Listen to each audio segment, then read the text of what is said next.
Hey friends, I can't wait to share with you all the little goodies and treasures that I picked up on my first ever trip to Salem, Massachusetts. Salem is an incredibly popular travel destination. People love to travel here all year round for its history, atmosphere, reputation, and it gets a whole lot of tourism during the fall Halloween months. One feature of Salem that makes it so distinctive is the handful of shops that offer a variety of witchy, Halloween, and alternative lifestyle items. They are really unique stores, for me anyway. They don't really have a lot of these kind of stores in my area. Let's start off with one of my favorite mementos for my Salem trip that I actually created myself. It is going to be my Salem journal spread. I maintain a Halloween hobby journal where I track book or movie series progress, or I'll use it to creatively collage seasonal spreads. The physical journal itself is really where I allow myself to get very creative, very aesthetic. It's where I kind of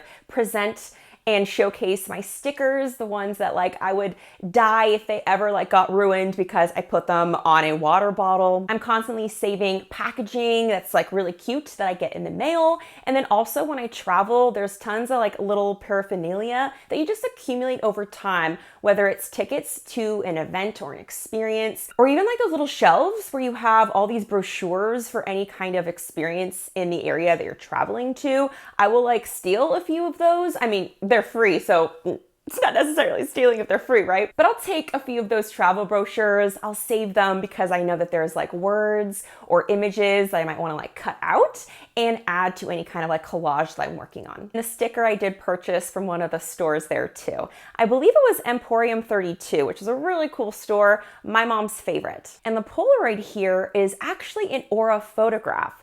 I did it on a whim while waiting for my mom to get her tarot card reading session all finished up. I am actually really glad that I did that because it actually kind of made my trip. The place in Salem where I did my aura photography is going to be called Ascend. The person who was helping me told me to sit down in front of this wall and to place my hands both individually on these two metal boxes that were right next to me. And in front of me, there was the camera. She told me to hold my smile or my pose for about 5 to 8 seconds. And then the flash went off, and then I did have to wait probably around maybe 10 minutes for it to actually develop fully. And then we had a private conversation once it did develop about her interpretations of all of the color patterns. So there's supposed to be some meaning to the ways that color shows up in your individual photographs. I really enjoyed it. The interpretation was fantastic. It was a conversation that I got so much out of, and I didn't realize that when they said that they were going to interpret my photograph, that that's what was going to happen. It was a pretty lengthy conversation, very rich, and exactly what I feel I needed at that moment in my life. The next thing I wanted to share with you is going to be coming from the store called Oak and Moss. Oak and Moss is such a fun store. If you're a plant person, that place is your oasis. It's your dream place. The only thing I picked up here is going to be this Color Theory Tea Company tea box, and I couldn't pass up when it's called Rainy Bookstore. It includes malt, bergamot, and lavender, and it says it feels like being in a cozy bookstore down a cobblestone road with soft music playing in the background. Talk about vibes, but actually I don't think I've even had a chance to smell this. Ooh, okay, I like that. I like that. And I love that this tea company is actually woman-owned. That's really cool. Okay, let's move forward to Witch City Wicks. I feel I was so overwhelmed by the amount of candles that Witch City Wicks have. There wasn't one in particular that I really resonated with. My mom did pick up a few candles, but something that definitely caught my eye is going to be this surprisingly heavy tarantula. This little cast iron spider really caught my eye because I've been working on my relationship with spiders. They're a huge, huge fear of mine. It's interesting that I fear spiders so much because I'm simultaneously fascinated by them. It's the kind of thing where, you are disgusted, you are afraid, but you cannot look away when you see one. And I'm getting less and less disgusted by them, so I think progress is being made. And then also keeping this little guy around, I think that'll be helpful too. The only other item I picked up from Witch City Wicks is going to be a really adorable postcard of Salem. I always get the houses confused in Salem because there's 2 or 3 that are colored with the same paint, and architecturally they're so similar, and that's the House of Seven Gables and then also the Witch House. I believe this one right here is the Witch House, but I also could be totally wrong.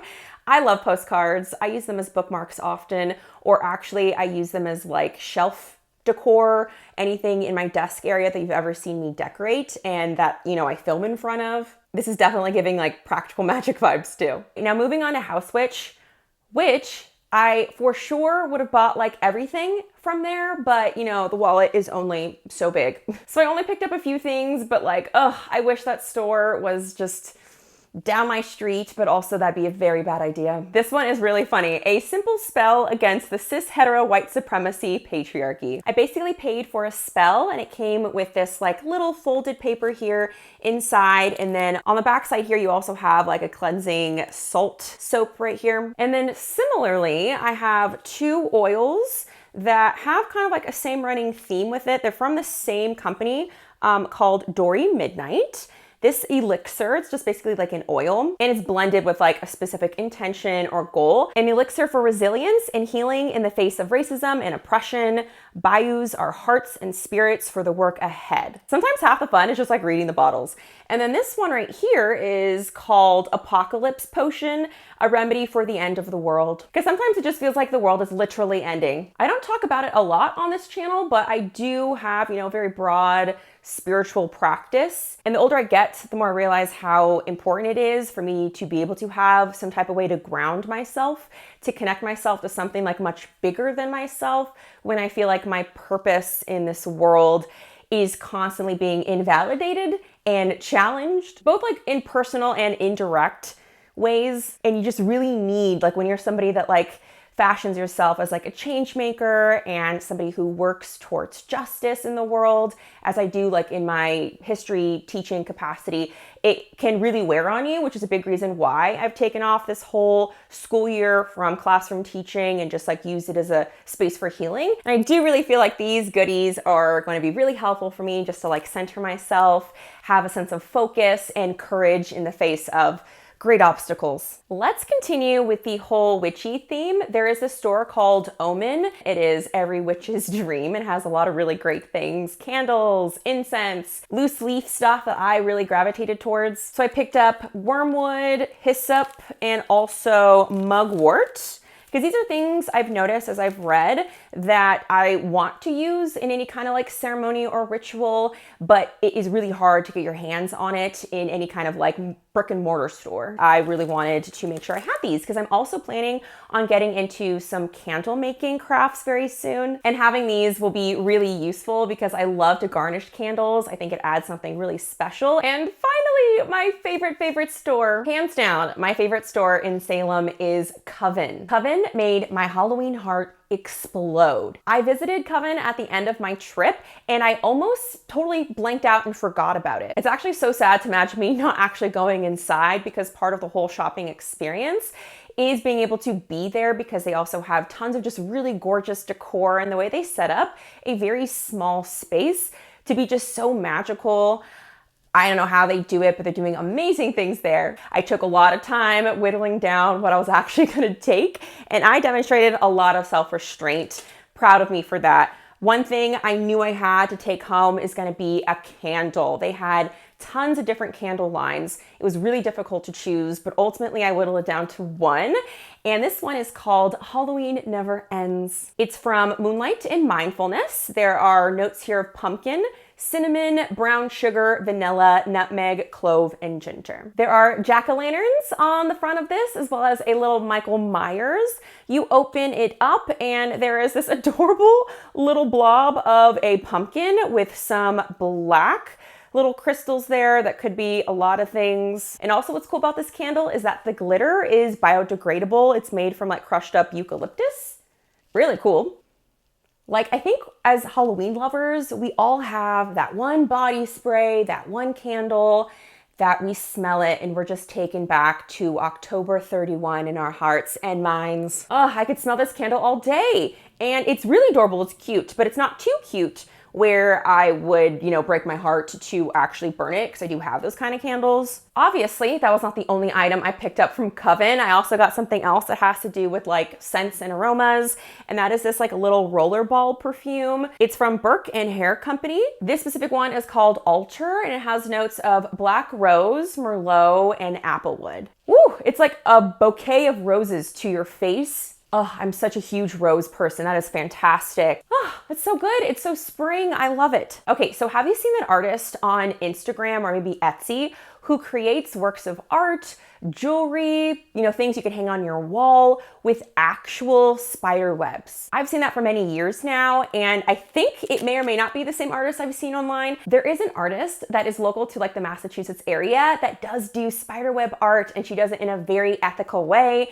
They've been doing it for a very long time, and I picked up one of their necklaces. Let me tell you, it was very difficult to choose between like all the options that they had.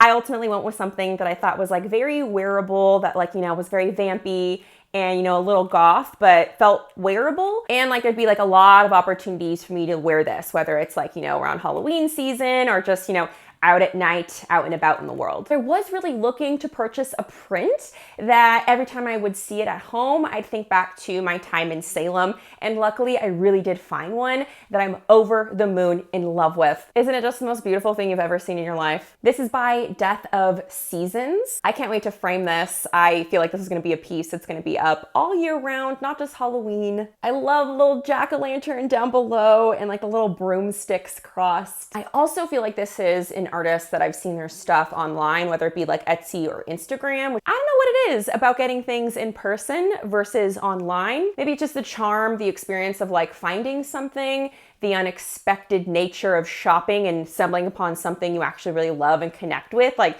that feels really magical. And the final thing I wanted to share with you, I'm actually wearing. If I had to choose my favorite kind of souvenir, I do love coasters. I'm a sucker for a good magnet, but nothing compares to a t-shirt. I hunted around little souvenir shops in Salem and I found this one at one place. Totally forgot the name of it. It lists the names of all of the people during the Salem Witch Trials who were accused in court of, engaging with witchcraft and then subsequently killed for it. So there's a long list of names, and I wish that it did actually have more names on it because, victim is such a broad term. There were so many people who were killed either in jail because, they're being forced to be in that really god-awful environment, and deaths are not shocking when it's so awful. And then you have other people who either are victims because they knew somebody who died, or they were accused but they never actually went to trial, or they were never killed and maybe they just embraced the accusations. Still, their livelihoods, their reputations just obliterated. And I think what really attracted me to the shirt is that it puts the real human beings who were impacted by this event front and center. And like I tell my history students, real people make choices, and those choices are ultimately what makes history. So we should choose wisely.